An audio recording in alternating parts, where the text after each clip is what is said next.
agora a gente vai falar de um assunto importantíssimo que diariamente, semanalmente, a gente recebe e-mails aí e muitas mulheres estão se queixando de queda de cabelo. E é um assunto que sempre chegam várias perguntas quando a gente vai falar disso aqui no programa. Então hoje a gente vai falar um pouquinho da relação da alimentação e dos nutricosméticos, o que já existe aí nos comprimidos, nos cosméticos que podem melhorar essa queda de cabelo ou não. De repente a gente acredita nisso e muitas vezes não tem um efeito satisfatório. Quem vai contar tudo isso pra gente é a dermatologista e cirurgiã capilar, doutora Leila Bloch. Seja bem-vinda mais uma vez. Tudo bom e você? Tudo bem. Fique à vontade, que bacana. Olha, chegaram várias perguntinhas já, que minha produção já deixou aqui, já vou ler todas.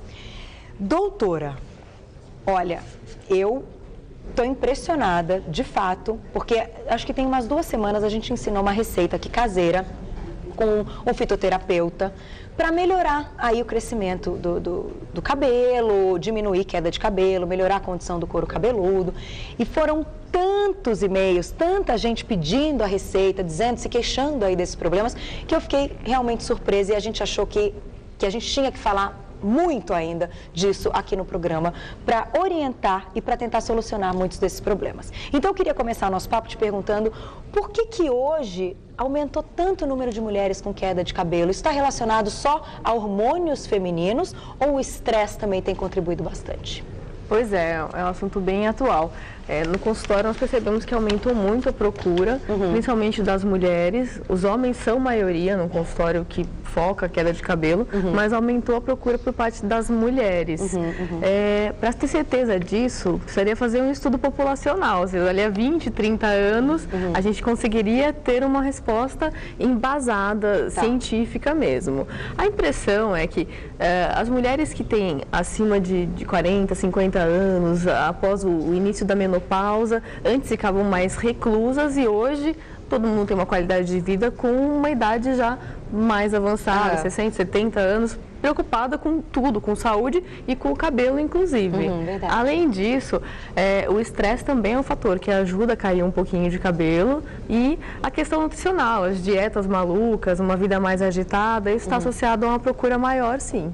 Sem dúvida. Então, para a gente começar, a gente tem uma ilustração de um videozinho, né? A gente tem alguns vídeos que vão ilustrar. Sim. Olha lá, esse primeiro aí, o que a gente tem nessa ilustração? Esse vídeo mostra a evolução da perda capilar nos homens, né?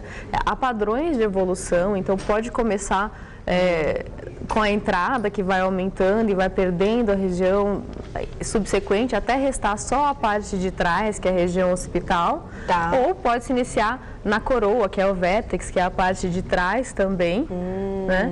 E aí está mostrando técnicas antigas de transplante capilar, porque é um vídeo que fala sobre transplante capilar. Então, antigamente eram feitos colocações em tufos, foi com grupos de cabelos, eram cirurgias menores, e hoje a técnica é fio a fio. Então, a técnica é unidade folicular por unidade folicular, é colocado o fio certo, no lugar certo, no ângulo certo, com resultados naturais. Então, hoje, na última década, evoluiu muito no sentido de você conseguir colocar mais cabelo e não parecer que fez uma cirurgia. O aspecto é bem mais natural. E homens e mulheres podem passar por esse procedimento ou mais para os homens, para o tipo de calvície masculina? Homens e mulheres podem passar por esse procedimento, mas é feita principalmente em homens, porque as mulheres têm algumas ressalvas, né? Para a mulher, depende dela ter uma diferença entre as áreas, porque eu não sei se tem uma foto de uma mulher que eu tinha deixado separado. As mulheres, elas perdem um pouquinho de cabelo em tudo, ou seja, elas não ficam completamente calvas e perdem também na parte de trás, que é a região doadora.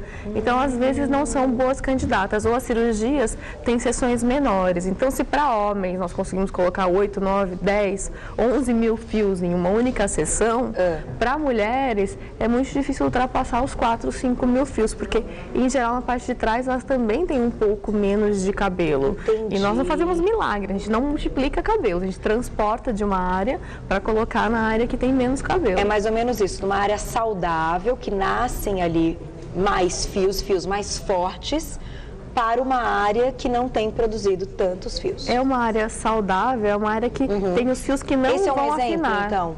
Esse é um exemplo. Então, as mulheres, elas não ficam completamente calvas. O que acontece é que há alguns padrões, mas esse é o mais comum, em que a linha do repartido, né, a linha do meio, vai ficando um pouco mais alargada. Porque os fios vão ficando mais finos e você consegue ver com mais facilidade por transparência o couro cabeludo. E isso, pelo que a gente tem notado aí com os e-mails que a gente tem recebido, tem acontecido com frequência. Para as mulheres cuidarem, já que a gente falou um pouquinho dessa reposição capilar, que pode ser feita através de um processo cirúrgico, mas para quem ainda não tem aí, como você falou, não perdeu tantos fios assim, mas que está notando que essa queda tem aumentado. A alimentação influencia muito ou não? Isso é mito? Então, a alimentação influencia no cabelo que cai mais rápido. Tá. Só que é um cabelo que é reposto. Agora, o fio que afina da calvície, a questão genética, aí é hereditário. Né? A alimentação não influencia nisso. Agora, é algo que também pode dar um pouco de diminuição de volume, mas não é o principal. Tá. Essa mulher da foto, ela tem a alopécia padrão feminino, que seria a perda capilar padrão feminino, ou seja, ela está com processo genético, não é por uma alimentação inadequada. Mas isso faz com que o cabelo caia mais rápido, sem dúvida, mas não é o fator principal. Certo. Então, quem tem um processo genético, claro, tem que procurar outro tipo de tratamento. Mas as mulheres que nunca tiveram queda de cabelo ou mesmo não tem aí ninguém na família com alopécia e tem notado um aumento dessa queda, se ela modificar um pouquinho a alimentação, os hábitos, a atividade física, ela pode conseguir controlar tudo isso ou é necessário introduzir medicamentos? Bom, no caso inicial, se ela está com uma perda há mais de 2, 3 meses, está caindo mais cabelo do que o normal e ela nota que está com uma diminuição de volume, aí já é indicado procurar um médico dermatologista. Tá. Se está caindo um pouquinho além do normal, ela tem algumas causas, ou seja, passou por uma cirurgia, passou pelo parto e agora está caindo um pouco mais de cabelo, pode ser um processo autolimitado. Nesses casos, vale a pena redobrar a atenção com a alimentação. Uma alimentação adequada, rica em oligoelementos, zinco, cobre, selênio, rica em ferro, em vitamina B, pantenol, que é importante para os fios. É importante hidratação também, beber água para manter os fios mais saudáveis. Ah, é? Água também. Sim.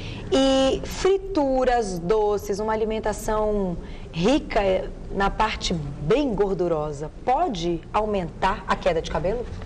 Na verdade, assim, de maneira indireta, isso aumenta a oleosidade, aumenta a produção das glândulas sebáceas. Aumenta mesmo? Sim, gente, sim. Que loucura. Aumenta. E o que acontece é que aumenta a oleosidade, faz com que tenha mais inflamação no couro cabeludo e os fios caiam mais rapidamente. Tá. Tem outro fator também que é uma descoberta mais recente, é que tem uma transformação hormonal local no couro cabeludo dessa oleosidade em hormônio masculino que ajuda o fio a afinar também. Então, uma alimentação saudável, muitas vezes, né, reflete tudo no nosso organismo, inclusive no cabelo. Olha só que interessante. Então, a alimentação rica em gordura também pode aumentar esse processo, né? Sim. Chegaram algumas perguntinhas. Eu vou ler a primeira da Lia Santos. A Lia mandou o seguinte: boa tarde, Carol, adoro o seu programa. Lia, obrigada, um beijo pra você. Desde que minha filha nasceu, meu cabelo cai muito. Uso um produto que combate a queda e não resolve o problema. Então, eu gostaria de saber qual a melhor opção para diminuir a queda. Obrigada. E aí? Precisam de muitos exames, né, para a gente entender o que está acontecendo. Precisa entender a causa. Os homens, em geral, é a causa genética. As mulheres têm várias causas que podem estar associadas à queda de cabelo. Então, é interessante procurar um médico dermatologista. Ele vai fazer uma avaliação do couro cabeludo para avaliar as causas, vai pedir exames de sangue, exames completos para afastar causas hormonais, afastar algumas deficiências nutricionais e aí tratar especificamente a causa dela. Tá. Fazer muita escova, puxar, tracionar o cabelo, pode aumentar a queda capilar? Na verdade, aumenta a quebra, né? Se você distende muito os fios a ponto de que eles percam a sua força tensa, ou seja, eles nunca mais voltam ao que era antes, eles quebram. Isso pode diminuir o volume também, mas é mais em casos extremos, de pessoas que fazem escova, chapinha, diariamente, né? Então, muitas vezes a gente percebe isso nos fios de trás, porque na frente você faz a escova, a chapinha com aquela delicadeza, e atrás, não tá vendo? Mesmo. Puxa e vê os fios mais quebrados pela tração. Mas, de qualquer maneira, quem tiver notado uma queda de cabelo, precisa prestar mais atenção antes de passar por alguns procedimentos aí, até químicos, né? Pintar o cabelo ou mesmo fazer aquela escova, precisa. Carol, mesmo porque tem alguns procedimentos que não são compatíveis. Tem alisamentos, relaxamentos que não são compatíveis com algumas tinturas, colorações. Então é interessante sempre fazer no mesmo salão de confiança, com cabeleireiro de confiança, ou quando for mudar, saber o que foi feito, que nem sempre, na maioria das vezes não acontece. Não se sabe, é um potinho e não sabia o que tinha lá. E isso pode gerar quebra por incompatibilidade. E pode gerar queda também ou só quebra? A escova progressiva, por exemplo, que tem o formol ou tioglicolato, agentes alisantes, enfim. Muitas vezes eles solicitam que não se lave os cabelos por 3 dias após a realização, tudo. Isso gera inflamação e gera aumento de oleosidade e queda consequente. Além disso, em casos mais extremos e que não é observada a concentração que é permitida pela Anvisa e também a distância em relação ao couro cabeludo, pode haver até queimaduras. Entendi. Nossa, interessante, a gente tem que prestar muita atenção. De repente tem um monte de gente com queda de cabelo e o motivo é esse, uma queda pontual por ter feito algum procedimento errado, né? E mesmo o cabelo demora a responder, então, às vezes alguma coisa que aconteceu faz 7, 8 meses, o cabelo está caindo agora, a pessoa nem se recorda do que aconteceu ali, uma gripe com febre ou então um evento de estresse mais agudo. Entendi. Vamos então para um próximo videozinho para a gente entender aí mais um pouquinho dessa queda capilar. Olha lá. Nesse caso. Aí, isso ainda explicando sobre a cirurgia, né, mostra em aumento os fios até chegar na unidade pilosebácea, né, que o que é transplantado, na verdade, é o fio com uma glândula sebácea, né, e o músculo, ou seja, é a unidade. Então, assim, nós leva tudo, bulbo. Sim, sim. Precisa de um substrato ali para o fio. As unidades foliculares de 1, 2 até 3 fios que são transplantadas. Elas são retiradas da parte de trás, que o desenho estava mostrando, que é a região occipital. Essa região é muito interessante, que ela não tem a tendência à miniaturização, ou seja, os fios não afinam e caem. Por isso é retirado dessa região. Olha lá que bacana. E como você estava dizendo até no início do nosso papo, é mais comum nos homens, porque as mulheres podem apresentar queda em toda a região. E aí elas não nessa parte de trás. Não vão ter a região, então, mais forte. Exatamente. Mais saudável, para poder doar esses fios. E nas cirurgias de mega, giga sessões, são cirurgias grandes, da qual nós estamos falando, é dessa parte de trás que nós tiramos. Então, chega a se tirar uma extensão de 30, 31 centímetros, né? Porque chega a ser até de orelha, a orelha é bastante, porque quanto mais cabelo nós tiramos, mais cabelo nós conseguimos colocar na região que está deficiente. Mas aí no que tira fica o quê? Fica um buraquinho também? Não, é retirado, acho que esse vídeo mostra bem isso. É retirada essa faixa e depois é suturado, ou seja, é feita uma sutura que se chama tricofítica. O que é isso? Você inverte as dobras a ponto de crescer cabelo mesmo na cicatriz, porque ela fica quase que imperceptível, fica uma linha fina. Olha que interessante. E em quanto tempo a pessoa pode ter vida normal depois de um implante capilar?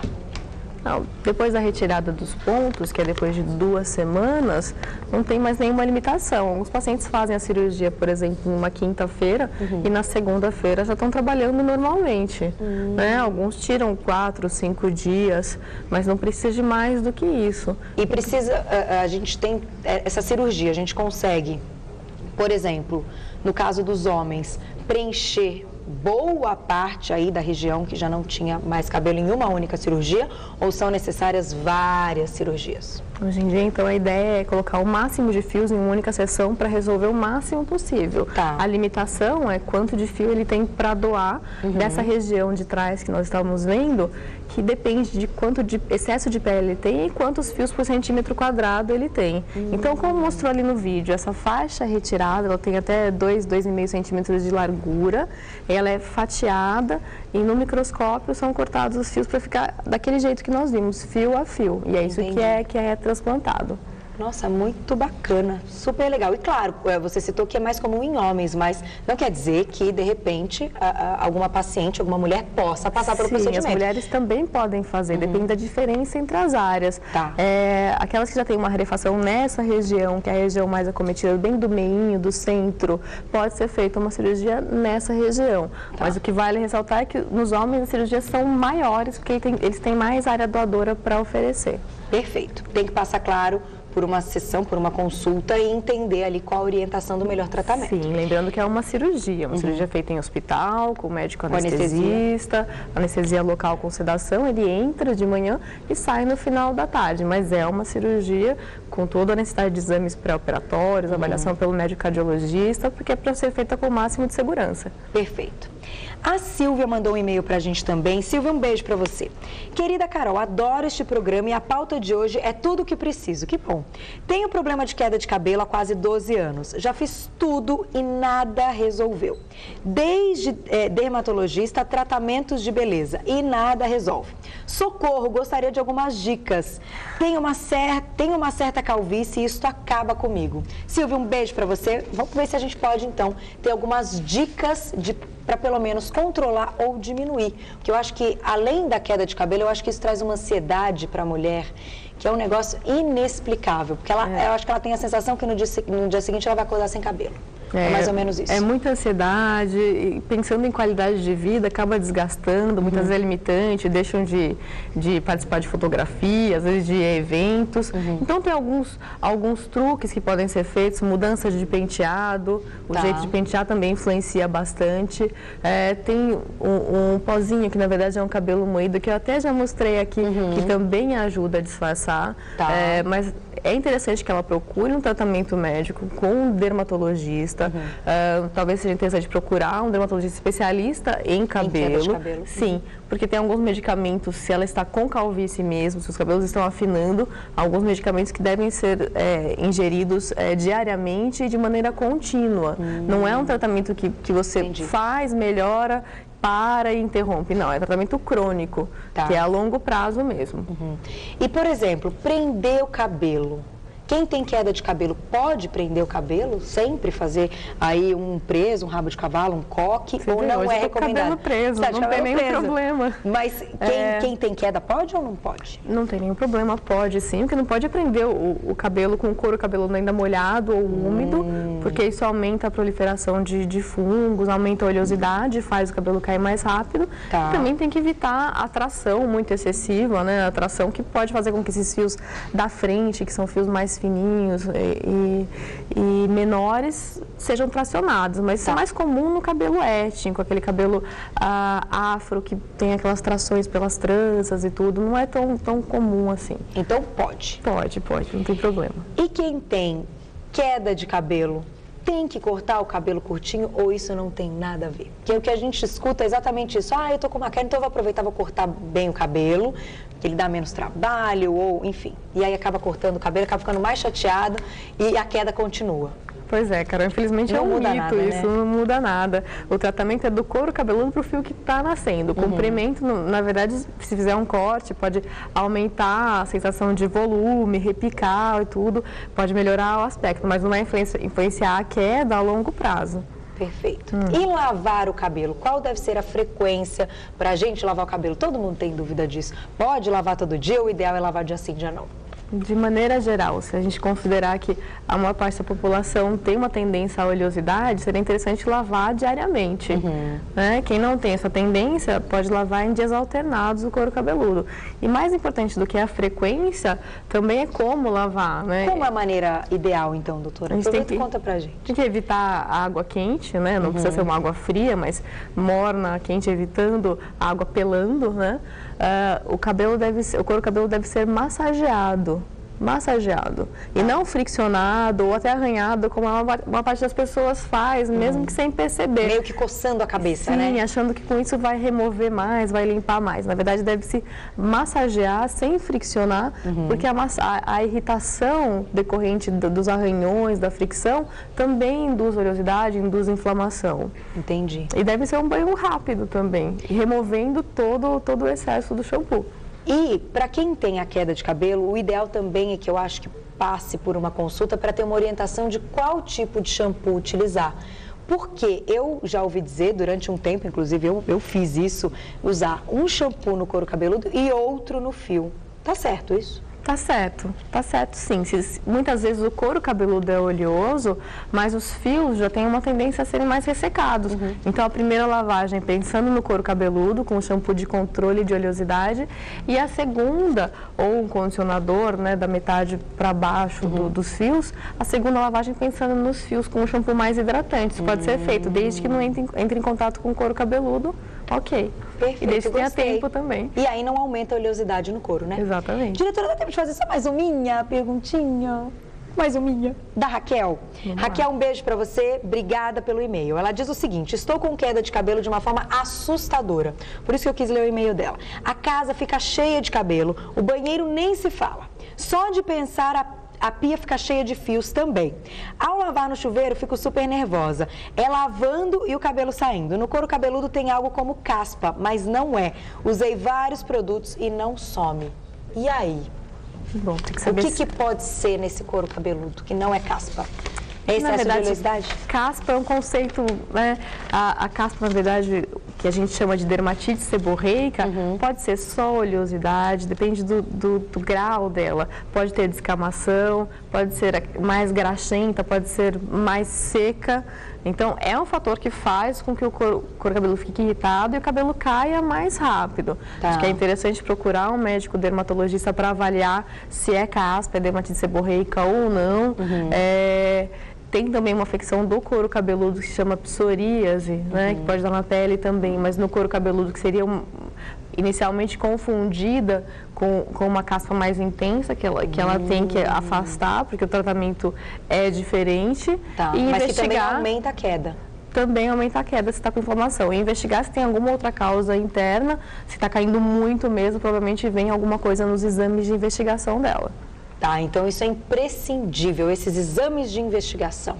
Sim. Disse tudo agora, porque muitas vezes a gente até passa por consulta, mas alguns médicos, é claro que a gente sabe que muitos são muito bons, mas muitos também não são. E aí acabam não investigando tudo que poderiam investigar e não encontram ali o problema. Então, o ideal é consultar realmente um profissional, fazer todos os exames e seguir essas dicas. Muitas foram dadas aqui no programa, espero que tenha ajudado muita gente, mas consultar profissional não tem jeito. Nesse momento, eu acho que é imprescindível, né, doutora? Isso aí. Muito obrigada. Você quer só mostrar isso aqui? Isso, vamos mostrar então. Que é uma roupa que é usada na cirurgia, ela tem um aumento de 5 vezes, eu não consigo colocar por causa do coque, mas que a gente consegue visualizar com bem mais qualidade os fios que são colocados para que eles sejam colocados no ângulo certo, no lugar certo, na densidade certa. Então, é uma das causas da evolução da cirurgia de transplante capilar na última década. Que bacana. Vamos fazer então numa próxima vez que você voltar,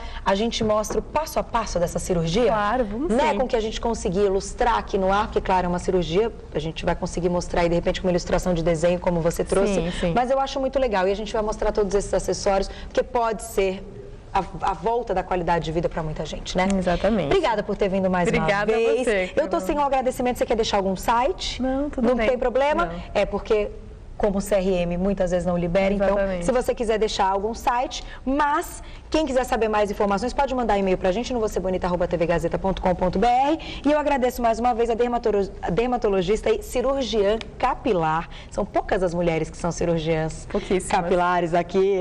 Parabéns, viu, doutora? Doutora Leila Bloch. Obrigada, volte logo, porque esse assunto é muito bacana. Até a próxima. Obrigadão.